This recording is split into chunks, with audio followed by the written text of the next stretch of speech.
think like soul nurturing to know that you started the day with a blank canvas, and by the end of it, you filled it up with this beautiful image. That's literally your life. All of my pieces on my Instagram is my story. Everything that I painted was coming from my pain and suffering. Art was healing. Creating was healing. At the time, it wasn't cool to do something creative because it wasn't going to be seen as like something lucrative. Our stories are being told for us. So I think, that was even more of a reason why I started to take art more seriously, because it was the only way that I could have a voice outside of the stereotypes that have been created for us. And so I'm now in the backdrop of Mexico, which very much like India is very spiritually rich in its culture, its beauty, its vegetation. So the word weirdo, which is my artist tag and name, means to wear your worth.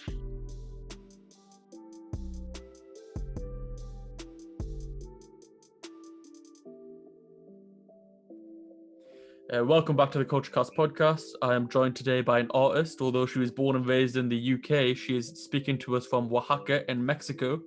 Welcome, Kaur Bhambi. How are you doing? I'm very blessed, thank you. Good. The way I like to start each and every podcast is basically just a bit of context, cultural context of your background, your upbringing. So if you don't mind taking a trip down memory lane with us, hopefully we can uncover where you're from and your background. Okay, I guess the best way to answer that, because that's a question I get asked a lot here, is I'm a stolen Sikh that was born and raised in England, in London. My parents were actually born and raised in Kenya, and my grandparents born and raised in Punjab. So I prefer to say that I'm actually a product of somebody that's come from Mother Earth. Yeah. I can't say anywhere's particularly been home. So that's how I can answer that question. But being born and raised in London, it will be Hounslow. I was born in 1981, so I consider myself first generation. Does that answer your question? Yeah. Maybe a bit more about your upbringing in Hounslow, because I know that's a very diverse place as well. And what was that like? So at the time in the 80s, it was a very diverse place, definitely. I've come from a very big family, and to be honest with you, my dad came to England at the age of 20 with his siblings. So they were all very young, and my dad's only one of 6 brothers that actually married a Sikh woman. So my uncles and aunties actually married out, whether it was like Hindu, white, like very multicultural. So I think in hindsight, I'm actually really grateful that I got raised with Sikh principles and oneness, but with real practice, because I had cousins that didn't match my skin or didn't practice the same way, but we were very much like there to love each other, and we have, So I'd like to say that my family are very open-minded and don't fit into the stereotypes I believe that Sikhism has become. Yeah, I often talk on this as it's called the KultureKast, so like the culture podcast. And most of the guests I've had so far have been like Punjabi Sikh, and I often talk about like the differences that the religion and the culture has. They're very like separate entities, but I think that is with most religions and most cultures, wherever you go, is that the religion is I always say the religion is what it's supposed to be, and the culture is what people have made it. Like obviously you always hear Loki and all them things, so it's like it's sort of what the religion's what it was supposed to be, and then the culture is sort of what it's ended up becoming because of obviously people, and obviously we're all flawed human beings. We've got egos and things like that, so that's where the sort of culture side comes from it. Coming from like a background, obviously Kenya and Punjab as well. Have you been back to Kenya? Do you still have family there? Yeah, so again, I was very lucky that when my dad first arrived to England, he managed to get himself a job with British Airways.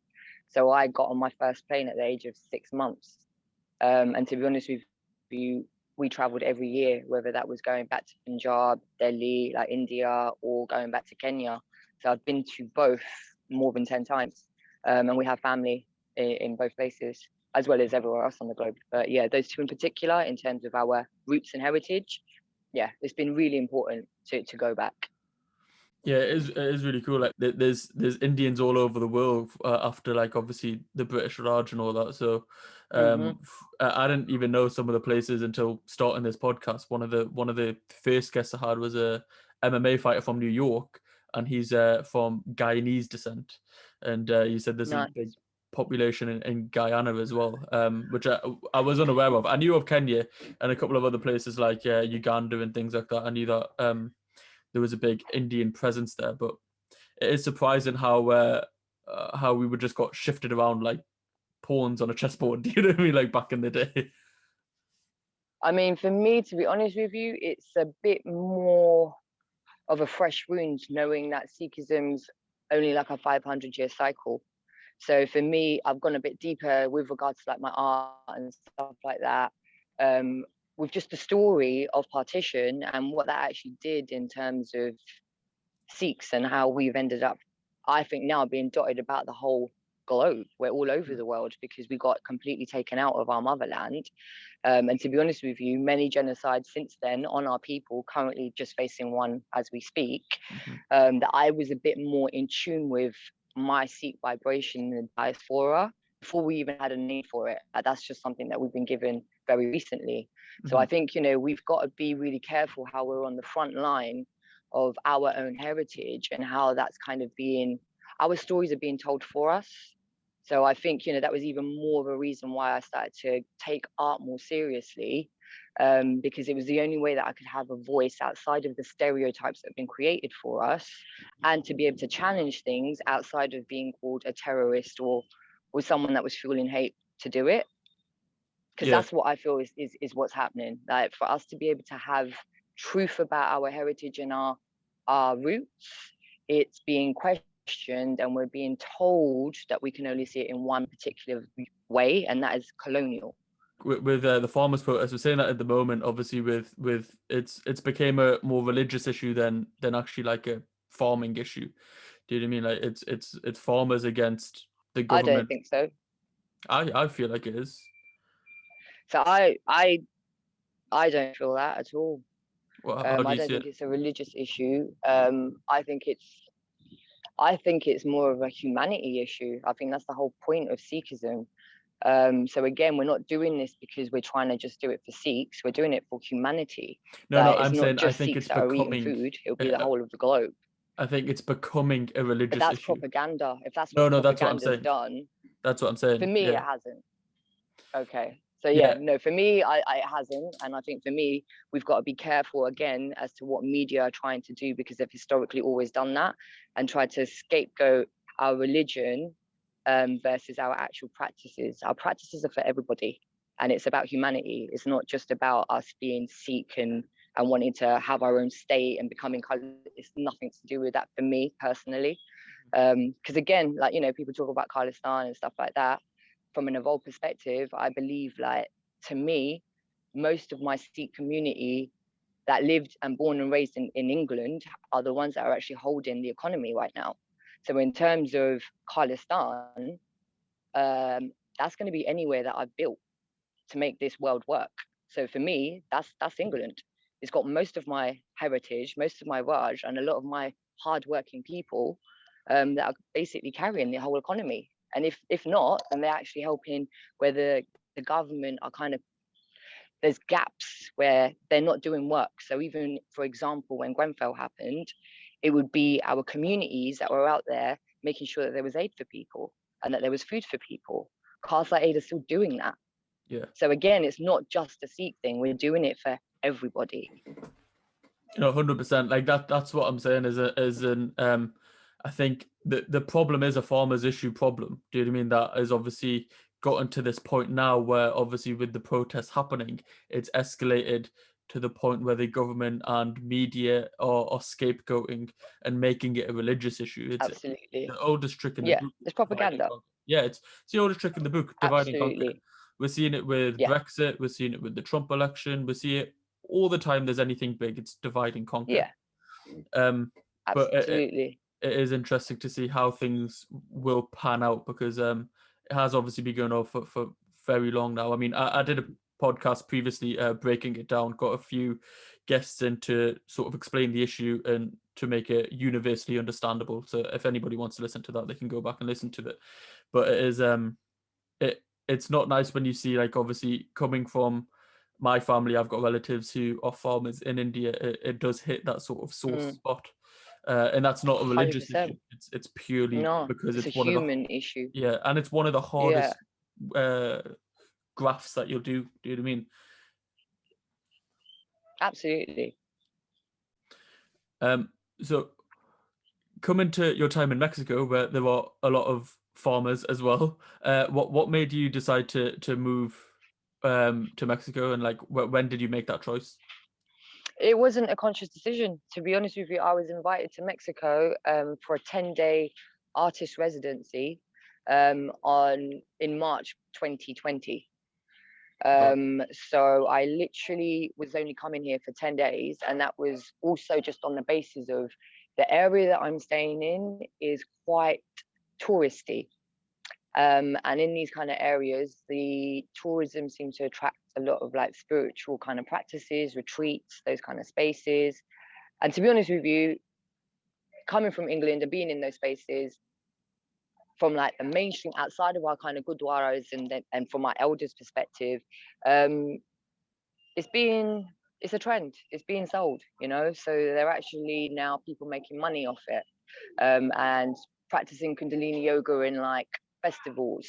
So that's all trickled down to these kind of areas now because festivals have been shut down for the past year.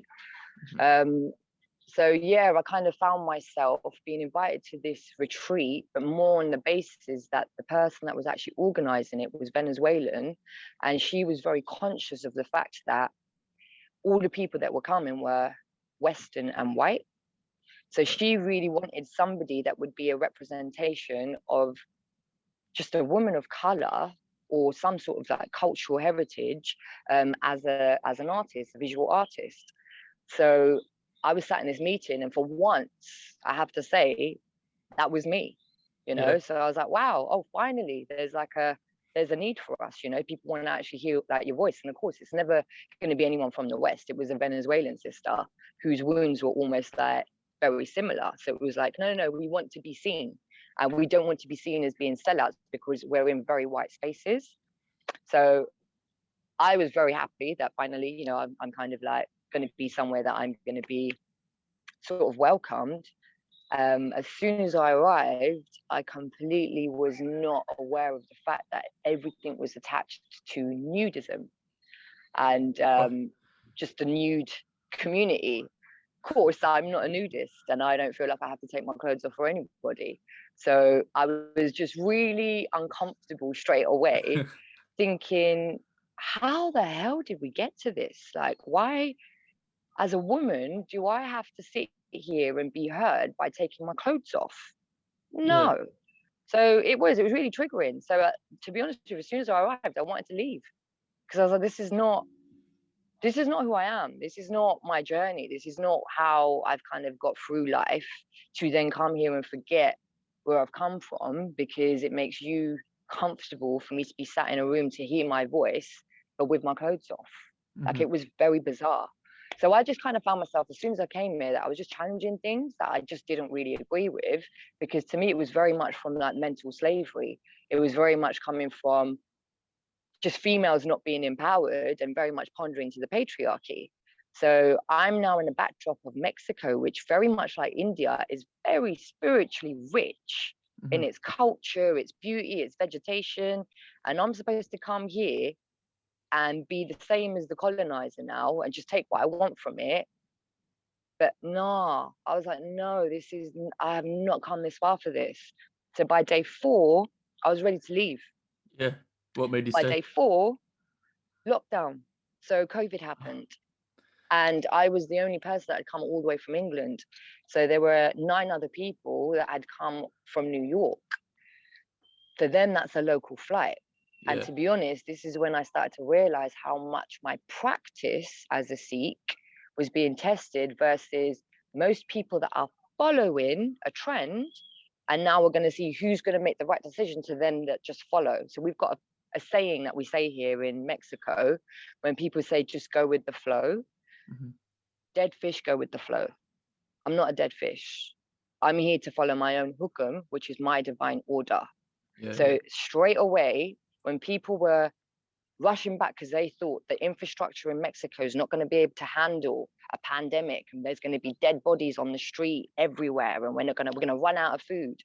My logic was saying, run out of food because God's going to close the trees. yeah. I don't think God's got that memo, you know. We're going to be dying because our vessels are so like riddled with lower vibrational crap food, to be quite honest. Zero exercise and very bad lifestyles and pollution back in England versus this nature, amazing exercise. You don't see many people driving cars around here. It's not something that's encouraged. Yeah, they're very healthy, you know. So I was like, I see straight. So I'm staying. So all of those things were my decision, and a 6 month visa, to be quite honest with you, that I just thought, what am I going back to? I'm going back to paying rent in an apartment that I can't afford, that I'm not going to be able to pay for because now, as a self-employed artist, I have no work, versus me staying here for free. I can eat for free and I can live my best life. Yeah. It wasn't a difficult decision, I'll be honest. Very, very good decision, to be fair, because England it has not dealt with It's this hell. pandemic. Yeah, it's It's really bad. hell. I think we're Yeah, for way over me, it's like hell. 120,000 deaths as well in the pandemic, and I think a point that you touch on there is the sort of lifestyle that's lived over here. Do you know what I mean? Like, it is very hustle and bustle. You're always in your car. You're always sitting down somewhere, whether it be Yep, on a desk or a car or a bicycle. Well, not even a bicycle, because hardly anyone uses them either. Do you know what I mean? And it's all right. processed foods as well, which is horrible. I can see from the background as well. It looks very vibrant. What is like the sort of diet and lifestyle like over there? Pretty much fish, fresh fruit, and fresh vegetables. Like, I can eat fish that would be caught this morning. Mm. That's really not the same as to what we're getting back at home now. Like, when I was leaving England, I was hearing about family businesses being closed down because of certain rules and regulations. Now, what I'm seeing is you guys have to buy from corporations.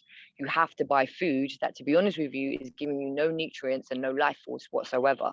Mm-hmm. Then you have to take vaccines. Whereas over here, I've met a few people that have had COVID and their bodies have fought it. So Mm-hmm. actually now their immune systems are stronger because that's what it's supposed to be. Our bodies are supposed to do that. So I'm very much somebody that believes and trusts God from the moment I was brought into this realm. I never dropped out of that. So when I'm being told that this is God's planet and this is God's order, I believe it. So I never dropped out of that. So in terms of the propaganda and, I guess, the stories that people want to believe versus people like myself that are going to be called conspiracy theorists, you can call me a conspiracy theorist or you can call me God's people. I prefer God's people, to be honest, because it seems everyone else is sold out.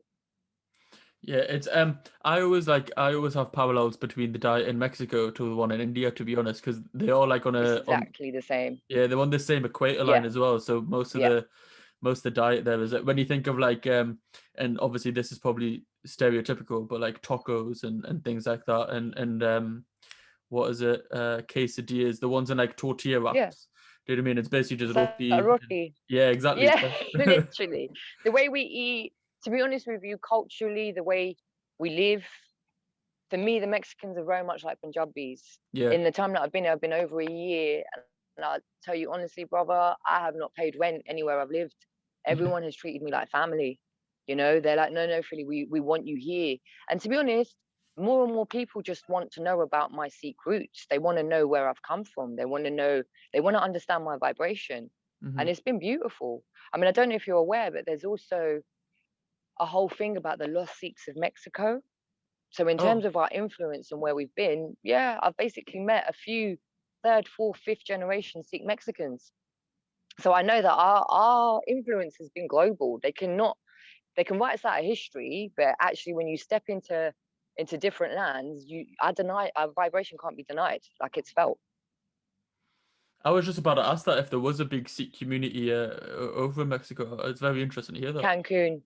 Yeah, Cancun. I'm yet to go. So I have been invited to actually paint a mural in solidarity with the farmers' protests.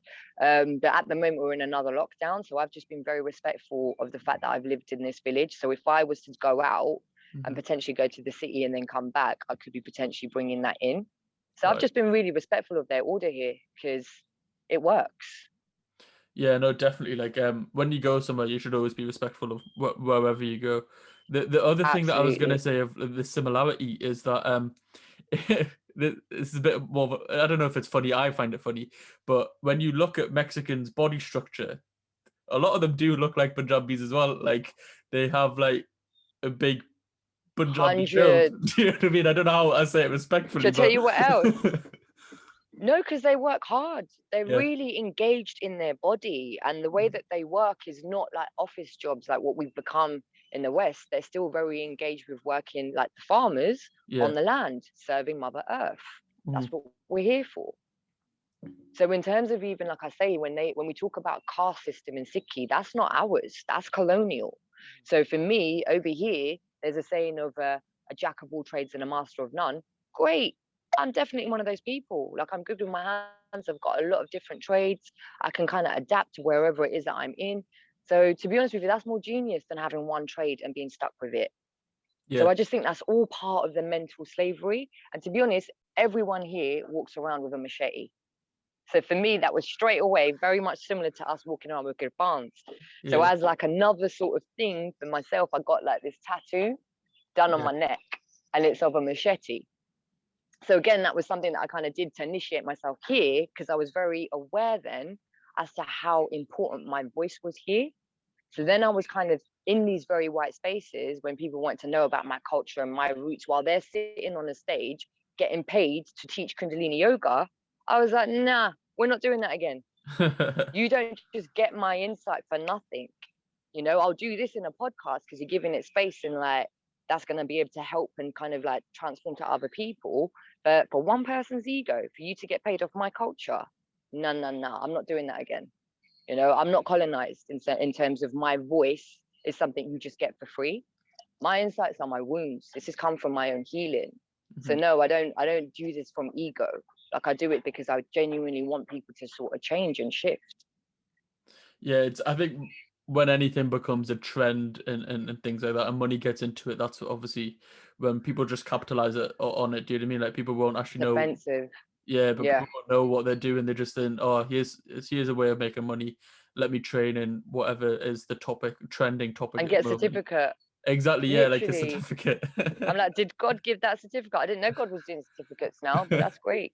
God's doing yoga courses now, man. Right? All Um, right, wicked.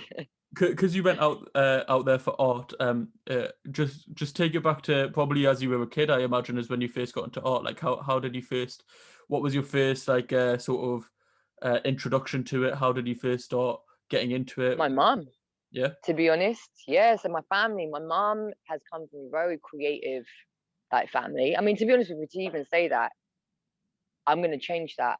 We've come from a very creative background as Sikhs. You know, I think that's something that's very much in us, whether it be musically, like artistically, poetically, whatever. So I was very blessed to kind of grow up seeing my mum have a boutique in Hounslow, just off of Hounslow High Street. She used to make her own clothes, very much infused with like Western and like Indian kind of style. I remember growing up doing like window displays for her. It was just something we were always around. So I have to say, growing up, I never questioned it. I thought that was normal. It was only until I started to go to school and the whole education kind of background and setup that you start to realize at the time it wasn't cool to do something creative because it wasn't going to be seen as like something lucrative. yeah, But unfortunately for me, I didn't have that choice because academically, like on paper, I didn't get the grades. So I wasn't considered smart. I was in the bottom set for everything. The only thing that I was in top sets for was textiles, art, and drama. So I just kind of gave myself a little template from a very young age that I'm never going to really be smart. I'm never going to be a doctor. I'm never going to be an accountant. So just make this art thing work. And to be honest, my mum doing fashion and that being very much part of our roots and heritage, I just decided to stay into that and did my degree in fashion. Okay, so like you just sort of rolled with the punches, sort of thing, and so Yeah, absolutely. And to be is it, honest, I was just very much an outcast from like school days because like I went to Heathland School in Hounslow, which was very much seen as like an academic school every year. And now again, when I look back, it's so part of mental slavery that our parents have come all this way. And as their children, we have to work harder, pay more for our further education, and make sure we get really high paid jobs that, to be honest with you, are very depressing, very stressful. So someone like me doing art back then was seen as I've sold out, I'm whitewashed, I kind of don't really see more for myself. So do you know what I mean? That was the template then. but is that the So opposite? being 39, it was completely the opposite. We didn't have social media. We Hmm. didn't have things like that to kind of like give us a reach. We had to be allowed out. And even that, we were allowed out. And even that was almost like frowned upon. So where my parents were trying to raise us to just be warriors, because that's who we believed we were, they would get so much judgment on the basis of supporting us as their children by doing something creative. So I have to say, like in hindsight, I really respect and have a lot of love and admiration for my parents and how they raised us Yeah, I think outside most of of, culture. yeah, I think most of the time, like obviously, it's the same with a lot of immigrants, not just obviously up in it, but when you have people who have came from a different country, they usually tend to work long, hard hours, whether it be a manual job or they become Absolutely. self-employed, and then what they want is for their children to perhaps not have to go through them difficulties. Do you know what I mean? They go like do the formal education route, you'll have a nice, secure, stable income, but a lot of the times, like it doesn't have to be the case. Like that's not going to be a fit for everybody. Do you It's know what I mean? done. Yeah, that's such an old template that we need to evolve from. To be honest with you, for me now, I'm like, further education is it's just programming. We know that now. Like we're able to learn so much more from just going to places or seeing things on the internet, from TED Talks to podcasts, like even this. Mhm. You know, this is probably more educational now in terms of what we're going to get from a textbook that we were learning from 20 years ago. Yeah, It's actually ridiculous. I think it depends what you want to do though, because like certain things, I think you still do need a degree. Like if for example, I don't know, optometry. Do you know what I mean? Like you still need like qualifications to be able to like give somebody a proper eye exam, I assume, or like a law degree or a doctor. Like the traditional I things, I mean, feel like still are valid.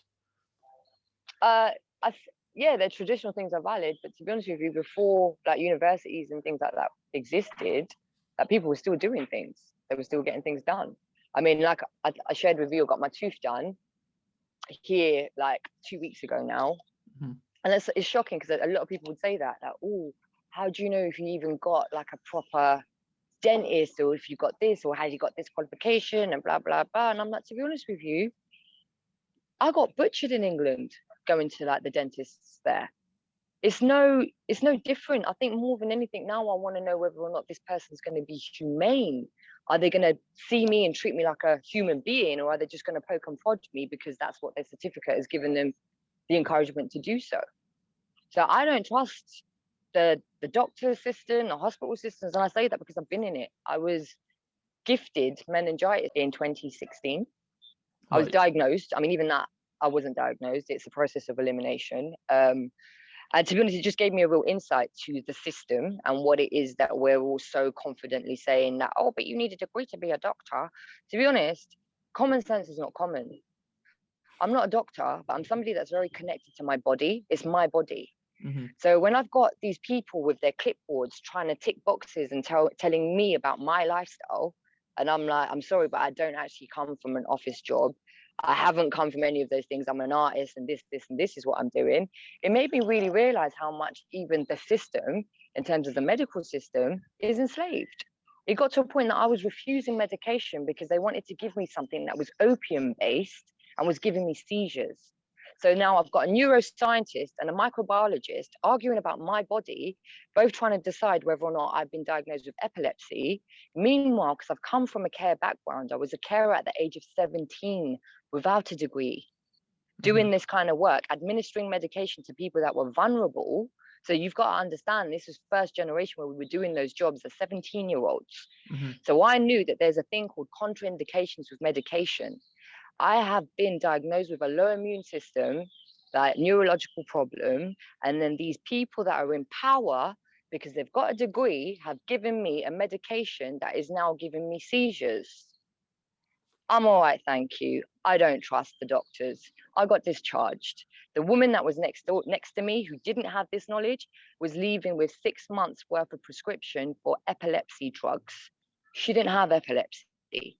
It was a contraindication of a medication that the system is using called tramadol. So no, I don't trust these degree people with their doctors and their certificates. It's done. Again, I still think there is a place, because I think the problem actually happens because people try to know too much. And when you know too much, you end up knowing very little. Do you know what I mean? So if you go to like a specialist for That'd be doctors, that'd be your GP, puppets that are kind of giving us well, even in the hospitals, like for me, off the back of cuts in 2016, who's talking about the death toll on the weekends? Because now apparently there's no doctors available in certain wards in a hospital. I can say this because I was there. I can evidence all of this because the doctors themselves were telling me on a Monday morning, you have a case with powers if you'd like to report it. Why? I'll be another person while however many people have just died over the weekend and no one's talking about that. I'm all right, thank you. So do I believe that COVID's even being like the tallies and even the information on that is, no, I don't believe that. I don't at all, because they were about to diagnose me with epilepsy when I didn't have epilepsy. Nah, I don't trust the system. I'm all right. I'd rather die with integrity. I think it goes back to what we were saying before with the where money comes into it, then obviously things get flawed. Of course it does. Do you know what I mean? And obviously, like the drug industry and everything, you take one pill, you need another pill for that pill's side effects, and then you need another pill for that. You are what you eat. Exactly. Let's go back to the farmers. You are what you eat. This is the reason why it's so important to them that at the end of the day, we're not going to sell out on the food, the fact that your body regenerates its cells. It's everything to do with the food that you're eating. So for me, when I cut myself here, my body's healing in about 2-3 days. If that was in England, it's going to take a lot longer because the food that I'm eating is not regenerating my cells on the same level. I'm no doctor, but for me, that's just like common sense, no? Yeah, exactly. And it's not just the food, it's the air quality. Like obviously here's pollution's really 5G bad. radiation. I don't have that here. They care about nature here more. Yeah. I mean, from the background you can tell because it does look very nice. It's beautiful. Yeah, I think in Western countries or developed countries where everything's about convenience, I think that sort of art is lost, definitely. Well, yeah, I mean, you've got to put it into chronological order as well, that to be honest with you, before this whole third world, first world became even a thing, whilst we were getting colonized, we were being called uncivilized for the very same things that were being sold back now and being told that this is now Ayurvedic. The amount of people here that said, do you know about Ayurvedic? I'm like, are you for real? Like literally, this is my cult. This is my grandparents. They are the epitome of Ayurvedic.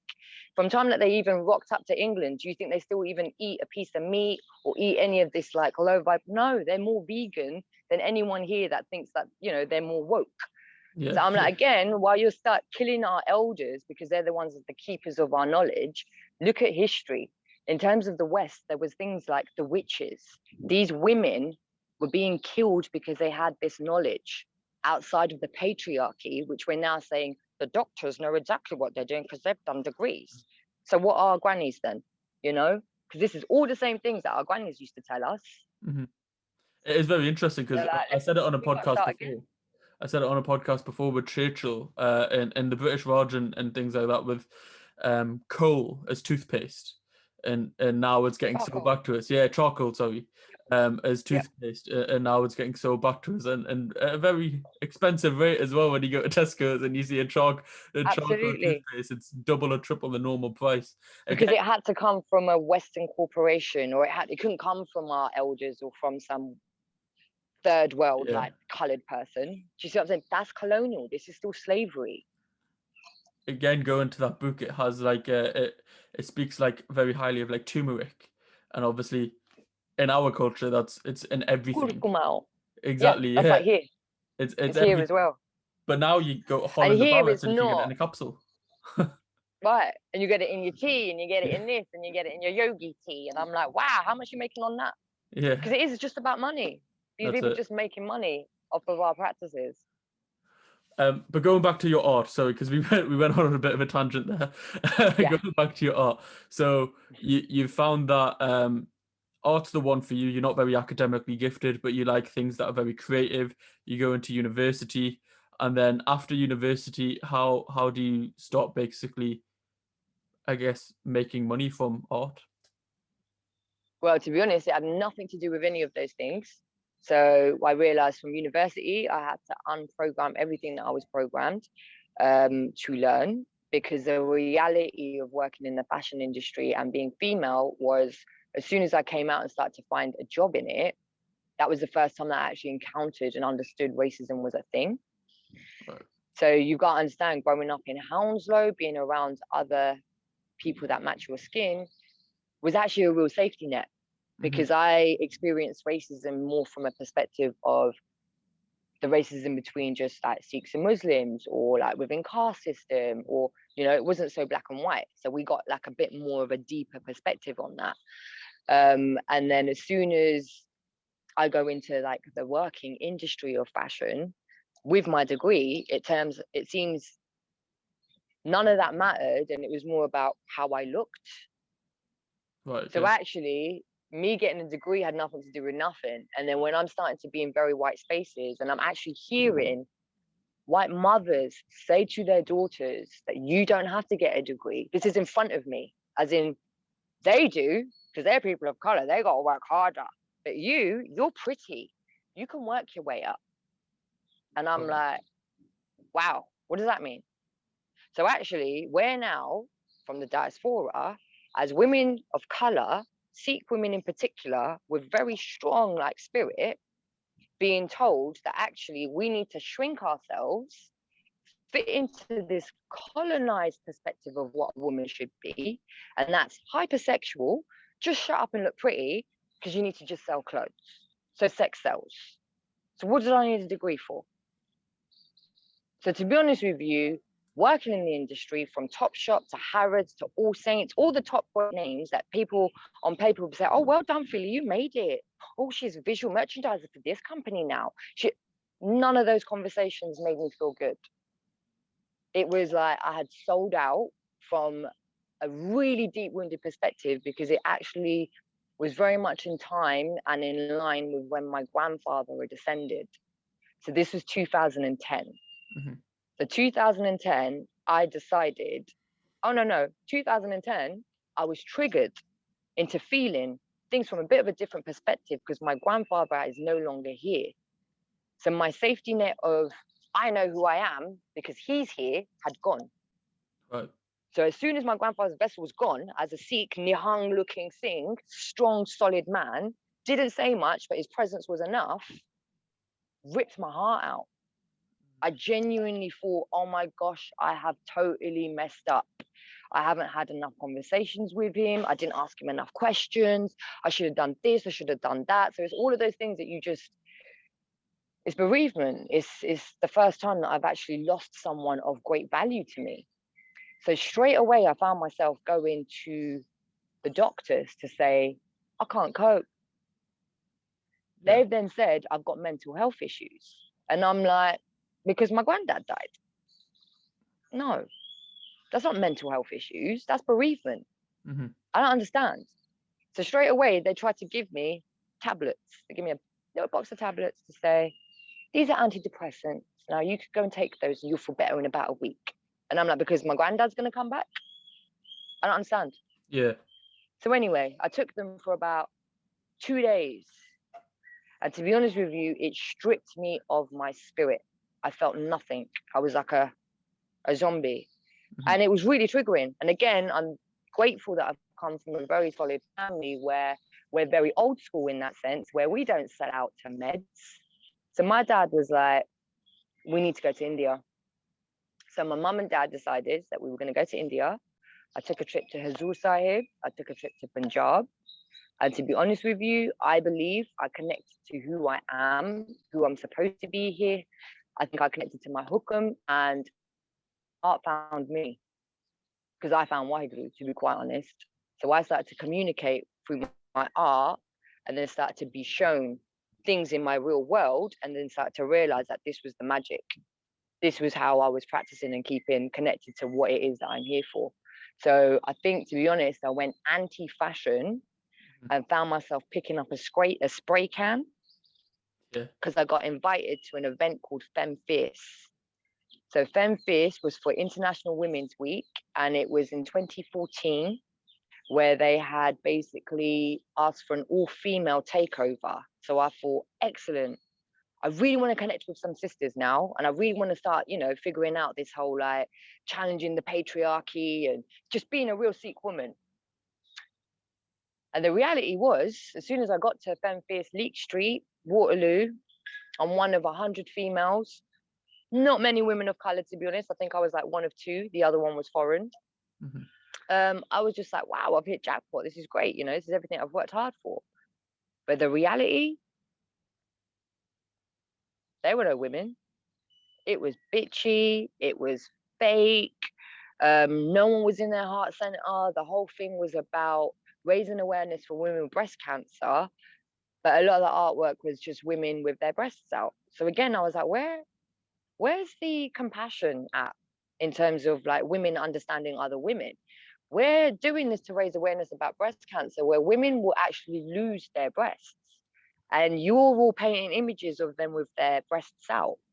Yeah. Wow. Okay. So for me, that's when I start to realize sex sells, whether it's in fashion industry, whether it's in marketing, whether it's advertising, or whether it's women in the West that really want a piece of the male ego, being on stages and actually getting a pat on the back as a woman for painting another woman naked. Yeah, I don't get it. Yeah. I don't get it. It's not where I've come from. So again, what I ended up attracting, I ended up attracting like information. So I went down the whole route of, before I went and found activism, I went down the route of trying to make this art thing, because I was still enslaved, academic. So I ended up getting approved for a master's in art psychotherapy. Right.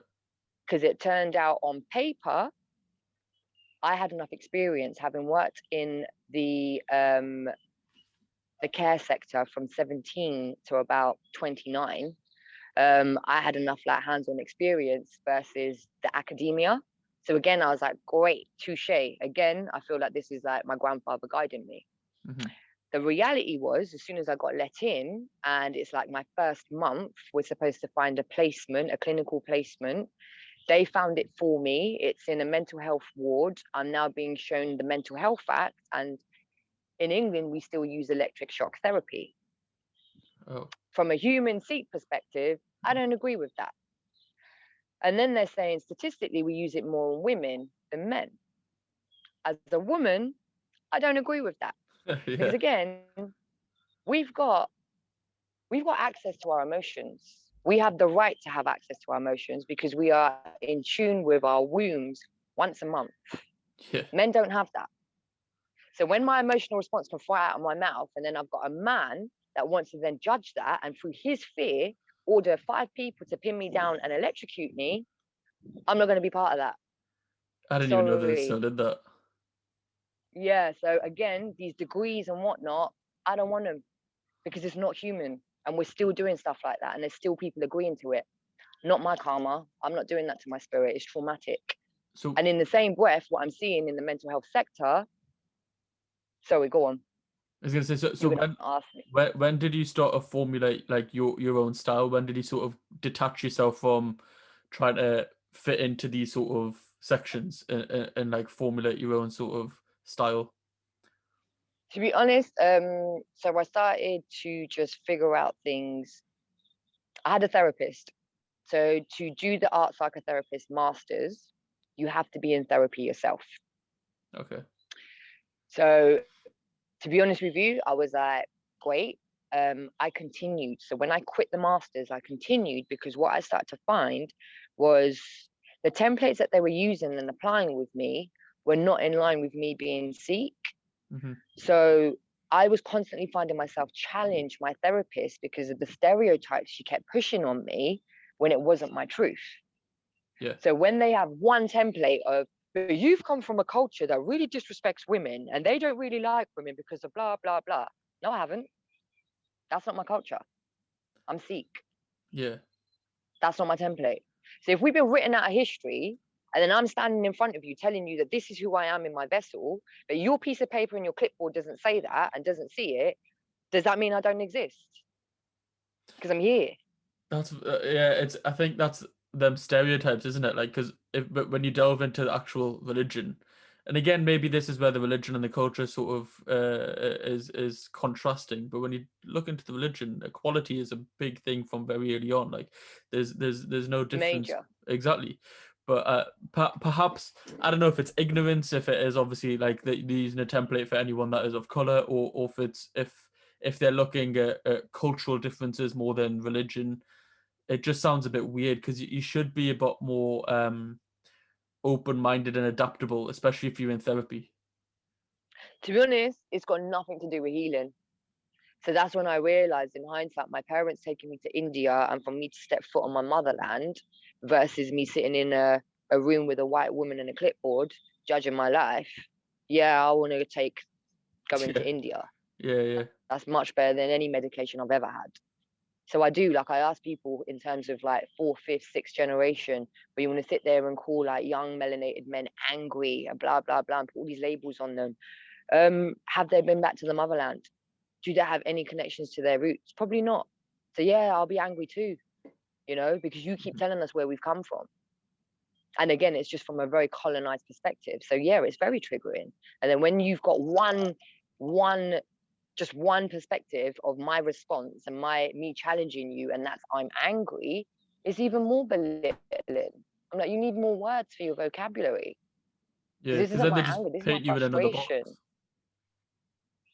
Totally. Like, you're just an angry little brown girl. No. I'm assertive. I've come from assertive women. I've come from strong women. I'm spirited. Let's use that. I'm challenging you. I'm speaking my truth. So from time that I was then taking this therapy in, it was basically in Ladbroke Grove. There is a cemetery, Kensal Rise Cemetery, that I would kind of just take a walk every day after this therapy session because I just felt it would open my mind up and I needed a day to just process what's opened up for me. And this is where I started to say, like, I was definitely then in tune with understanding I'm communicating with God. I'm asking the right questions. I've surrendered. So I'm walking and I see a plaque on this lovely, like, massive, like, building. And it's a plaque for Jind Kaur. In memory of Jind Kaur. It talks about Sophia Dalip Singh. And I'm like, that's random. We don't bury, like, we cremate. Why would they do that? Blah, blah, blah. And then, to be honest with you, very serendipity. It just started to make me want to research, figure stuff out. Then I'm learning about the suffragettes movement. Before I got hit with meningitis, I was taking a trip to Jamaica. I'm on the aircraft in 2016 on a flight to Jamaica, and I've got the travel book, like the travel magazine you get in the airplane, talking about Nihang Singh's, blah, blah, blah. And I'm like, whoa, this is random. Then I'm watching a film and it's the suffragette film. So again, I'm like, oh my gosh. And again, I'm already sort of saying to myself, I know for a fact there's going to be no representation of women of color in this film. And I was triggered and I was going to figure this out. And then, to be honest with you, in hindsight, I was like, for the first time, I have watched a film where I've seen white women be treated like trash by white men. Yeah. It's not the stereotype of just brown on brown or black on black, all of that stuff. So for the first time, I was able to sort of have a bit of solidarity for other white women, going back to like the femme fierce thing, and how much they're probably still in their fear because they got treated like trash. I've seen this recently. I don't know. I think it was Maharaja Dalip Singh, but he's the one that came over here, innit? And they've got his He's like. stolen and brought here at the age of like 4. So isn't Yeah, one so of he was his human trafficked by Queen Victoria. wasn't one of his Daughter, yeah, daughters part of the suffragette movement? yeah, Right. yeah. Okay. Sophia Dalip Singh. So she was, and that like rights was zero unless you had money. So again, you got to put into perspective that she used her power, and this is very Sikh, to make sure that it was for all of humanity. It didn't sit right with her that only women with money were the ones that had the power, and they weren't able to vote, but were still getting taxed. So yeah, it's very fair in terms of like who we are as people and what our mission here in this realm is. So she was somebody that I just felt really quite connected to, because again, it was kind of said that she was very much into fashion and blah, blah, blah. That's our culture, that's our roots. Yeah.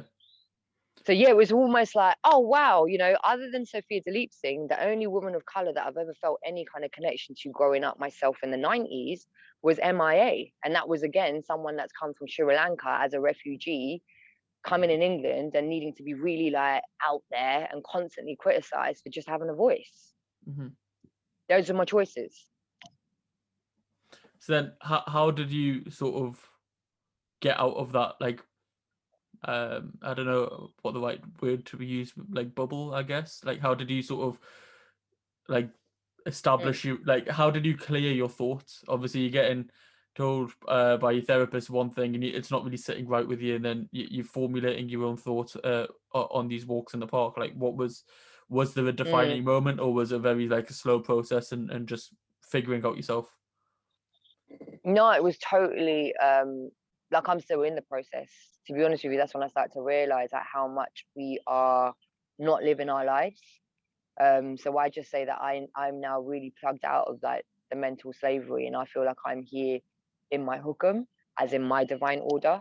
Yeah. So people will talk about, like white supremacy and the elites and blah, blah, blah, and how, we're all like just victims of racism. Again, all of those things are to keep us enslaved. So I say to try and challenge that, that's up to you whether or not you're looking at this planet like it's still a white supremacist, or whether you're looking at this planet like it's God's. Because for me, I'm looking at it like it's God's. So I'm not listening to these rules and these templates and all these things to keep us low. So to be honest, when I started to have this communication with divine and started to realize the more that I created, so I say this, all of my pieces on my Instagram is my story. Everything that I painted was coming from my pain and suffering. So my pain and suffering was being transferred onto paper. And then I was being given more and more signs to a point that I've now ended up in Mexico. So what I started to realize is, between me and God, I'm not here to kind of sell this as a template that, oh, look, guys, just come and follow this and blah, blah, blah, because that's part of slavery. So any egomaniacs on the oppressive stage that really needs to have that, you're still enslaved. We're all equal. So if we're saying that we're all equal, there are no gurus here. There are no people that are going to kind of like give you some touch of like healing. Like, no, you do that for yourself. We've all got the connection to do that for yourself. So when I started to realize the system that was created for mental health was actually completely the opposite, because what I was going through was an awakening. But before I could reach the awakening, you're giving me meds that I would be then a zombie and enslaved. Yeah, no, I'm seeing straight. Thank you. I'm not enslaved. I don't have mental health issues. So is this revelation like quite recent then? Because obviously you're still saying you're one going through the process, but is this like within like the past couple of years? I think you said 2016 is when you had meningitis. Did you say? Yeah. So I basically, all right. So from, let's say, 2014, I started to then hang out in very white spaces. And when I say that, I mean via festival circuit. So again, I didn't realize how I was being seen, but all of a sudden I'm on trend. So at no point did I think at this point, because I'm still in my wounding, still in my perspective, coming from Hounslow, that I was just ticking a box, that I was that one brown person that's now looking as part of a crew of artists and a collective, because all of their work is about Black Panthers and people being oppressed in America. The reality was they didn't care. It was just a subject matter, and they were getting paid. And every single time that they were doing that, Black Panthers that are being still on death row and in solitary confinement, every single time that they get plugged into mainstream media in England, they get put in solitary confinement back in America. Did this woman that was making art off them give a crap about that? No. So she was a white supremacist. who had zero heart and then was using me to literally just be there to look after her children. So I was like, what are you doing, God? Seriously. So I did constantly. The more and more deeper I got in, I just thought, what are you showing me? You're showing me the system. You're literally putting me in the oppressor's houses so I can see how far this thing has gone, that they genuinely believe that us women are stupid. They genuinely believe that we're enslaved. So now I see it as I'm being let in places that my brothers would never get let in, because they're going to look like a Sikh man that's spirited and he's going to get shut down. They've been doing that since 1979 in Southall, by the way. So again, I had eyes. Growing up in Hounslow, I used to see the gang members who were the Holy Smokes, the Tootie Nungs, these like the Apaches. Those were all the young lads that were constantly being picked on by the police. Why now, whilst in that time, the punks and these people that are now calling themselves like these activist artists were not getting even like touched by the police. And they weren't the ones doing the real work. They were the ones that were using us as like just subject matters. The ones doing the real work were getting put in prison or being called alcoholics or druggies. That's where I'm at. So I'm now going back to start to realize that how much we've all just been played, because we were first generation here. And really, from my perspective, the influence that Sikhs have had has been a major threat. Yeah, I think I'd agree with that last point, definitely, because obviously, again, going back to numbers and things, because I think it's, for me anyway, because I'm not very, I don't know, I'm not very much into the spiritual world yet, maybe, but I'm very much like numbers on paper. And when you do look at population percentage versus GDP income, which is pretty much what matters, it's always disproportionate in a positive way. Where Sikhs, whichever country they're in, especially this country, is like I think we're 1% of the population and around 10% of the GDP, something like that. And obviously, like that influence is very strong. And it is everywhere you go, dude. I mean, like every country you go, that there was a heavy Sikh population, which, as we've already spoken about, is pretty much all over the world. That influence is there That was because, partition. yeah, because we are hard workers and we're entrepreneurial and we get things done. Absolutely. And to be honest, that's our spirit. So when we get things done, it's done very quickly to a point that people are quite fascinated by it. So unless you actually really know your worth as a Sikh, outside of being like within our culture and our communities, you don't actually know. So when I started to be showing these very white spaces, it was more their responses towards me that made me realize my worth. Because I wasn't getting that feedback in my spaces, that we're all matching, we're all reflecting each other. So only until I kind of came out of that did I then look back at Southall. I got invited in to like celebrate the 40-year anniversary of the Southall protests and just start to get to look at things a bit more deeper, because I was there. Like I was there growing up at the time. So I start to then realize that, hold on a minute, this was all off the back of racism. So from when Windrush and immigration happened, that happened because there were certain jobs that were too beneath people in England to do those jobs. And if we read between the lines now, what that means is you didn't have compassion to be able to deal with those jobs. So now I'm starting to realize, when I was sat in that master's, the reason that I walked out was then I realized that there were people in that room that were paying to be taught compassion. I had it.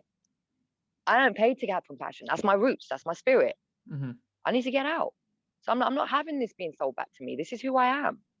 So that's when I left. I realized, right, this is what this is it. This is what's happening. So really, if you put in perspective, I call them like our parents' generation. I was definitely one of them, like a job's worth. We're so in line with our spirits and our connection to God that we don't need to be micromanaged. When you're given a job, you're going to do the job to the best of your ability, because that's your will with God. What ended up happening in between that time is people that didn't have that connection were basically taking advantage of us. So they were keeping our parents in positions that they should have been promoted to managerial, because actually they were just doing that and it was keeping everything flowing. That's been a 40-year cycle. So actually it's those ones that have now been pushed out of their jobs.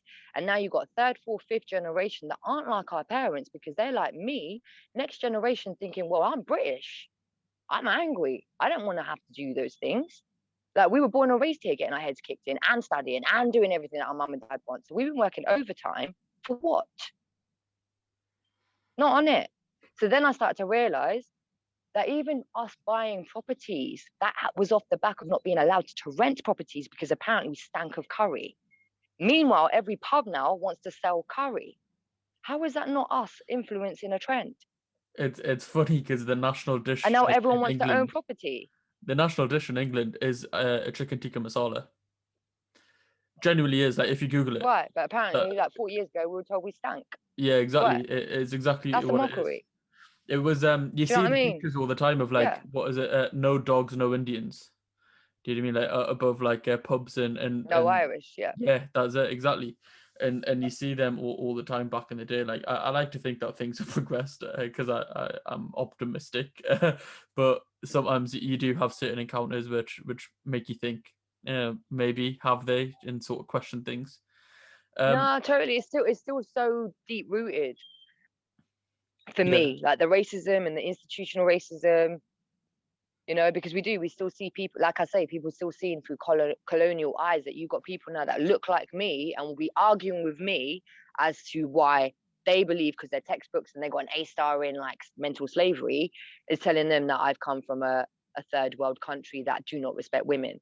And I'm like, hold on a minute, the same country that have goddesses depicted in stone carvings before colonization. You sure about that? Do you want to recheck that? it's ignorance, You and I know? think people want to. People would always like to tell other people what to do and what to think. Do you know what I mean? Like, and that's exactly what's Yeah. happened in this situation as well. Like, it is interesting. I always say that I think racism will always be a thing, and again we did touch on it before. It's hate. It's hate, yeah, but Yeah, I think it's it's hate. more ignorance. I think it is more Yes. ignorance of not understanding the other person, and we can't say that we're not immune from this. And I say we as in like our culture Totally. community, because we still No, have totally caste we are. systems, and we have like Hindus, Muslims, and Sikhs don't exactly get along most of the time. That sort of is always there, and I think that always will be there. But I think it's becoming quote unquote less popular. So obviously back in the day, like the times that we're talking about it was the rage to oppress. And now I think, because if you have any position of power, your views are directly tied to, and I go back to money because it literally is the thing that everybody is like, you need it to survive. Do you know what I mean? So it is a very fundamental thing for most people in Western countries or I mean, developed countries. I was just going to Yeah, say, in Western countries, you need it to survive. But if, again, we can break it down back to like before we got colonized, how the colonizers were even seeing, wealth is vegetation. Wealth is like soil that will grow good food. yeah, It's not money. That's what they gave us in exchange for it as collateral, which was not real. exactly. So again, we But need to just break that down. yeah, just to finish the We're point, trading. I was just about Mm. to say that, like, um, I think that it becomes less popular because now people get fired over things like racist tweets, or a guy did blackface 5 or 6 years ago, or a person did this derogatory term, or a video came out, or an audio file came out of them saying something, and there's more and more of them happen, and more of them people lose income, which is, as we say, is very fundamental in a Western country, in a developed country. I think it's becoming less and less popular, probably less and less vocal, but I don't think you can ever eradicate ignorance because of differences. Do you know what I mean? Like, I think it will become less vocal, it won't be out there as much, but it will 100% still be a thing. Mm.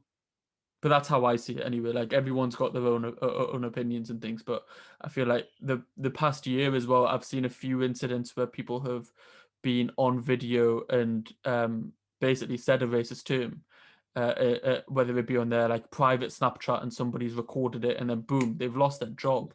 The regional manager of a car warehouse or something, and next Well, day that's good gone. because, to be honest with you, I mean, I think that's great because like I mentioned it in my blog.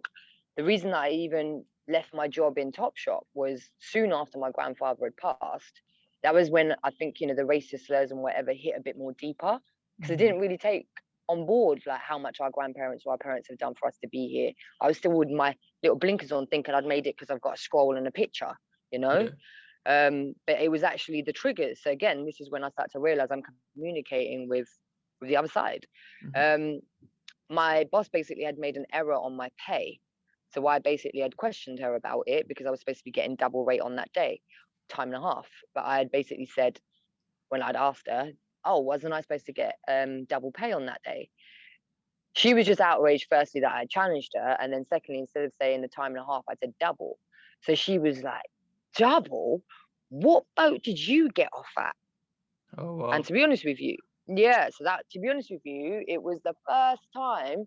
People might have said that to me loads of times before, but I had only just done my grandfather's eulogy and had only just learned my grandfather was 16 and left India on a boat to Africa.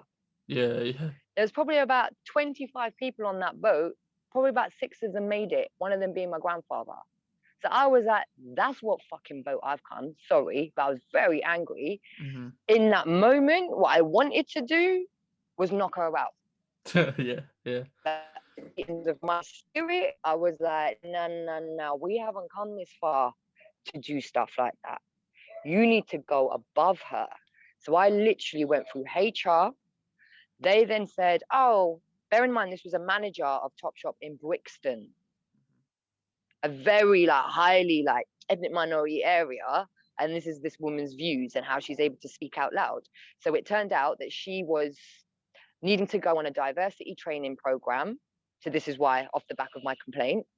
So I was like, yeah, that's what I'm going to do. I'm going to start using my power now from an educated perspective and not from like an emotional perspective, because actually that's what's happened to all of those lads who are now being put in prison for all of those things.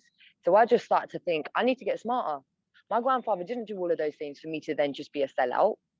So I need to level up. Like, I don't think he done any of those things for me to be working in Topshop, making money for Philip Green. Nah, mate. That's when I was like, right, get out, Philly.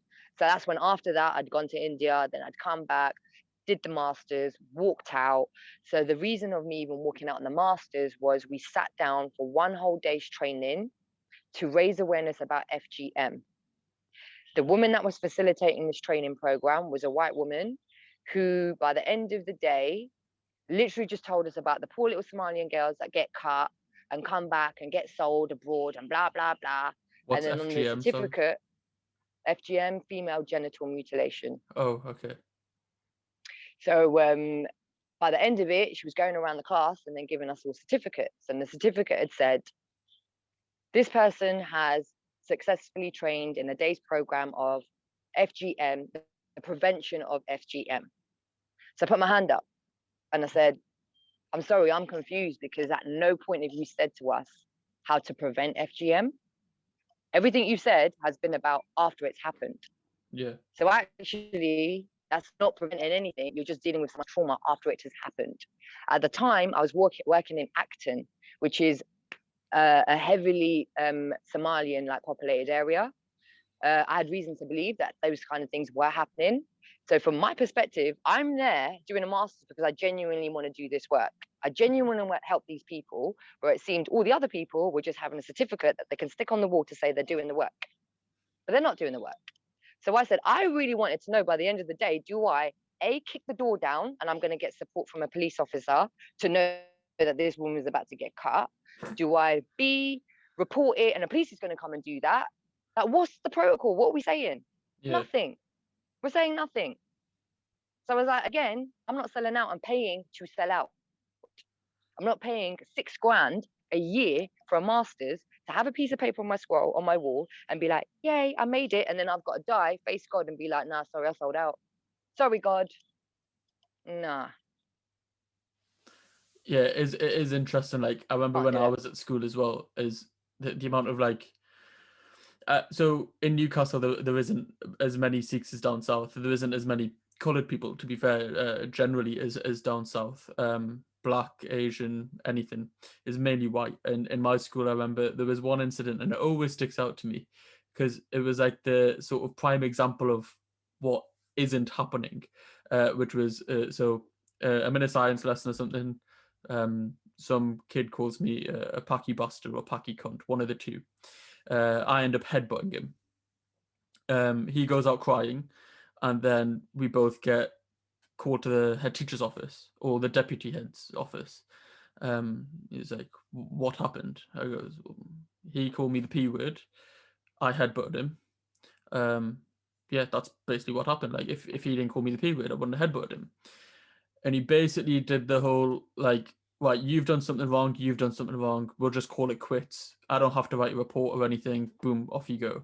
He didn't say that I don't have to write a report, but it was a school with a good reputation, and I knew that was the case. Like, if it went further, he would have to write a report. And that for me was always like the prime example of, like, well, if anything happens, I'm like, I haven't got any assurances from the school that I'm going to be safe or get ganged up on, and it often was the case. It's just one of them things where, like, you go through them trials and tribulations. You're seen as a problem. Yeah, exactly. Yeah. And I was far from it. Like, if people know me from school and stuff, I'm like the polite kid. I'm the chubby, funny kid at school. That's what I was. Do you know what I mean? Like, I wasn't causing any problems, but I'm gonna stand up for myself. I'm not gonna get trampled on. But that one encounter for me was just one of them things where it's like the system at that school in particular. I don't know what other schools are like, if they're same or different. I wouldn't know, but that particular school just did not deal with them situations very well, because racism did happen a lot, but because it was in a very privileged area, and because they were bothered about their reputation, just nothing was taken forward. But yeah, it's just, yeah, it's one of them things. I don't know, like, I always try to see the positives in things, and I try to see that, like, going through these trials and tribulations, that not just myself, but obviously other people from different backgrounds did. Like, there were a couple of, like, Chinese students, black students, or descendants of, or like their parents were immigrants or the grandparents were immigrants. And I think, I don't know if I was the only person that got hate because I was overtly proud of where I came from. But I do feel like learning experiences at the same time, like, it does make you stronger, and it's a gift. Absolutely.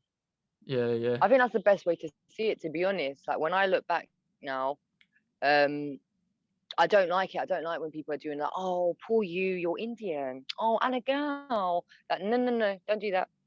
For me, I'm so grateful for all the things that have happened, because actually those were all the things that needed to trigger me for me to then learn me better, and actually be in a position now where I feel like I'm all right. I'm quite in tune with who I am, and where I'm at. And I just think, I care less about what other people think. So I genuinely think, like, I healed. So I think, what I realized from going through this whole masters and mental health experience, but then doing art around that, art was healing. Creating was healing. So that's actually your spiritual, like, that's your chi. So for you to be able to, everyone should be doing that. So off the back of COVID, again, I think it was genius, because you started to realize so many people were made to sit with themselves that they actually start to connect with their creativity. From my perspective, that was them connecting with their divinity. Yeah. So actually it's more, I think, like, soul nurturing to know that you started the day with a blank canvas, and by the end of it, you filled it up with this beautiful image. That's literally your life. You get to do that your whole life. Yeah. But they've just limited that so much to a point that people have been sat convincing themselves they're living their best lives by doing 9 to 5s, earning big wads of cash, having a massive house that they now have to be quarantined and stuck in and probably can't stand the sight of, versus me living in a little mud hut on a hill. I don't pay, like, rates. People here don't even have a bank account. Literally, the flow is between them and the earth that they're living on. Yeah, I want to go full circle. I want to go back to the uncivilized ways that everyone in Glastonbury and Burning Man and all these new age festivals desperately want. Come on, guys, wake up. It's that it's like escapism versus just living in the moment, isn't it? It's like the people who you've referenced there that are in that, like, cycle. It's just they're escaping something constantly. When they're at work, they want to get out to go home, but when they're at home, they want to get out to go somewhere else, and then they're always just trying to escape the situation they're in. Whereas you're just running from yourself. Yeah, that's it. Absolutely. Exactly. Do you think your art has been a reflection of your journey so far? Like, has it evolved over time as you've become, like, more aware? Absolutely. And yeah. Yep, absolutely. I basically, when I quit the whole masters thing and whatever, I then obviously said to you that I started to work with this artist collective, and still, like, my heart is always in working with communities. So I ended up working at a youth club in Acton. So that was the one that I was mentioning. So I was doing like art workshops. The reason that I was even asked to do that was it was difficult to get young girls to engage. They were finding that in that area, young girls were kind of feeling like they needed to kind of get boyfriends at a young age, or like try to like get out or whatever. So as a woman, it was sort of put upon me to kind of like create some sort of programs or some packages to be able to then get these young girls to engage. And it worked, to be honest with you. Like, it was great. I started to make great relationships. So what should have been just like a 4-week contract ended up being like 2-3 years. So from doing that, that's when I started to realize that I was being supported by like Waheguru to do what I wanted to do outside of the system, and like doing a master's and pinning people down and like electrocuting them. But actually, I've just created my own thing here. So I was working from doing the whole 9 to 5, 5 days a week. All of a sudden now I've got the opportunity to work 3 hours every evening, 3 days a week, and I can live off that. Yeah. So I was like, great, okay. So then more and more contracts came. Then the cuts happened. As soon as the cuts happened, I started to realize and read between the lines as to how much now all of a sudden, statistically, well, actually between that, the whole riots happened. So the riots that happened in Ealing, and then on paper, it looked like most of the young people that were very disobedient were in Ealing. That was all off the basis of racism. So again, I didn't realize that my kids in Ealing and Acton, because it's actually a highly ethnic minority and immigrant area, are the ones that are now being picked on and being the prisons being filled with. Do you see what I'm saying? So Yeah, actually, yeah. that's when I started to sort of go back and read between the lines, knowing I've got brothers of like the same age. I know how much they got picked on growing up, to a point that my parents moved out of London because Yeah. they just couldn't deal with it anymore. They knew that that's not my brothers, but that's how much, as a spirited Sikh man, you couldn't be that guy in England unless you were just doing a 9 to 5 and I am complying. Not Yeah. Sikh. There's only so much you can take. Is the are the workshops that you're referring Yeah, to? absolutely. I seen on your Instagram. Is it like, is there a video on there? I seen that you were doing like a workshop with a lot of kids and doing like a lot of drawing. Is that the workshops you're referring to? Yeah, so basically I started to realize that what I was able to do was hold space for young people, have like either a graffiti workshop or like a sewing workshop or a nail painting workshop, whatever I can kind of apply to the young people that were there. Bearing in mind, there was about, from one day you could get about 10 to 15 young people come, another day you can get about 45. So I started to just realize that there was a bit of magic in doing creative things, but actually having conversations around that. So you're not sat like me and you, because this is quite intimidating for a lot of young people, especially if you haven't come from the academia. And I know that because I was one of them. Whereas if I'm like this, drawing something, and you want to talk to me, then I'm happy to talk to you because you're not looking at my face. Yeah, So it yeah, was less intimidating. So that's when I started to realize that I was tapping into people's psyche. I was starting to learn about them from a perspective of how they fill up that page on the wall. It gave me insight to them as a human being, more so than what they were even aware of. So sometimes I could call out their magic before they even realized they had it. So yeah, actually, it was really powerful. So then it just started to have more and more and more like that. So then I just thought, something's happening. So then I started to understand from therapeutic practices. I started to, through these like elite spaces, get invited into things around sacred medicine. So then I was told about ayahuasca, I'm told about peyote, DMT. Again, coming from my spiritual background, I don't really do none of those things. yeah. It's not really in line with who we are, and it's not really something that I was kind of like even confident to do. It scares me, and then I started to realize that when I was sharing things on my social media, I paint mandalas, I paint things to do with my culture. I've been going back home to Africa and India from 6 months. So when I'm then creating these things, and then people are inboxing me to ask me, what type of mushrooms did you take to make that piece of art? And I was like, Yeah, really offended. I was like, wow, you think that I could just drop something into my vessel, and then all of a sudden I'm just going to create all these great things? And it's got, no, that's really dismissive to my faith, to my practice, to my connection to God, to my connection to myself. So I started to resist it.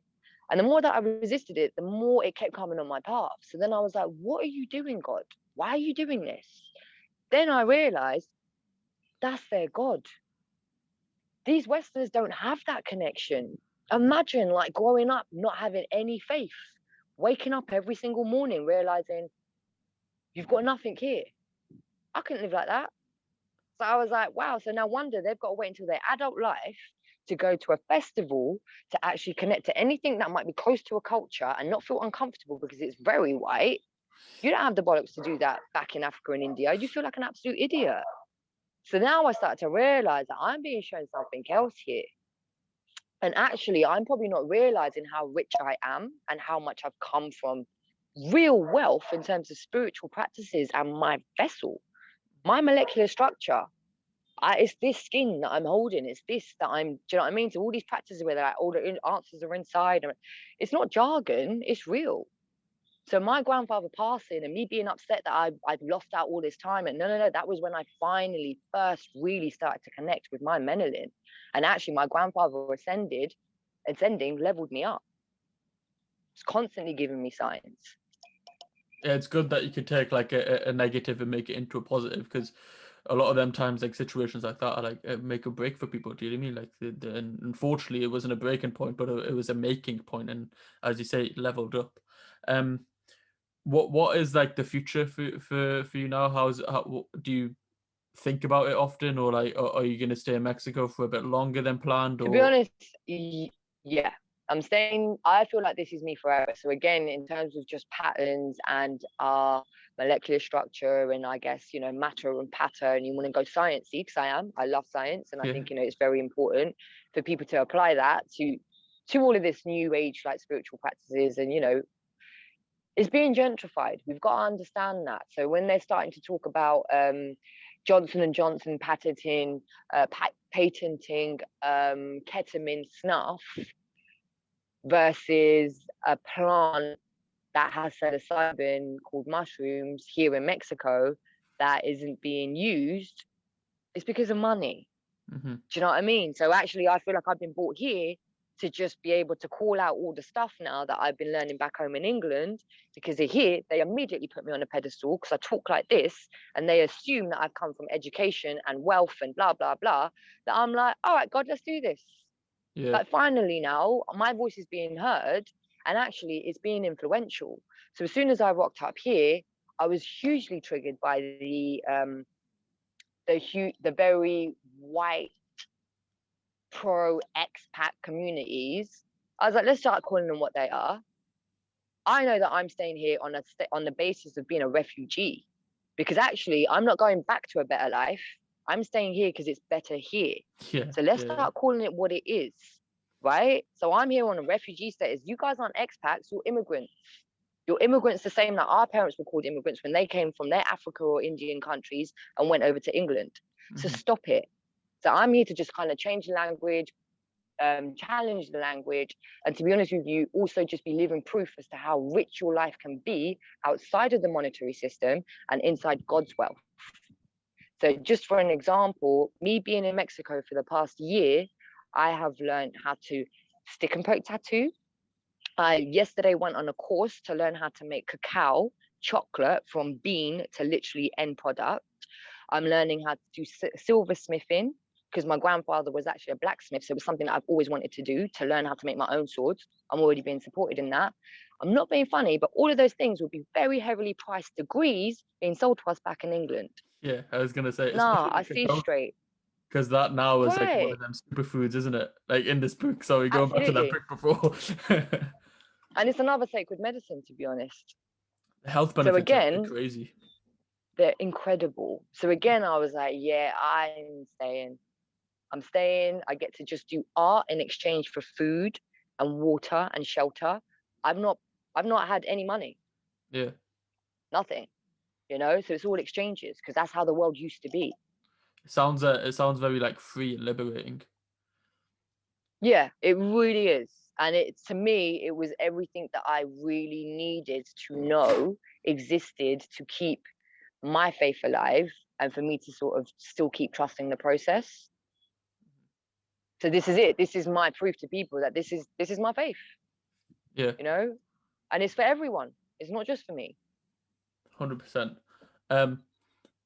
just before we wrap up, because just conscious of time, I just want to say a quick shout out to Art by TDR, because he's the one that actually mentioned you in the podcast that we did, and sort of indicated to me about yourself and Oh, said that. bless. Awesome. I was going to actually ask, how did you even find me? But all right, thank you for that. Yeah. I'd have to So check that as well. I'll watch that. a quick shout out to him, because that was a dope podcast, and he did say a few names, and Nice. he recommended you very, very highly. So I started following you after Oh, that, and bless. that's how Amazing. we got in touch. But as I sort of said before we started, is that I like to finish on quick fire questions, the same 5 questions that I ask every guest. So I'm going to ask you 5 questions. If you could make it like a sentence, and just what first comes to your mind. So question number 1. This is like really formal interviewee style. Yeah. So question number 1 is, what are you I most know, I'm proud not of? sure I'm going to. What am I most proud of? My Sikh heritage. Could have guessed that one. What Yes. are you looking forward to? What was? What are you most looking forward to?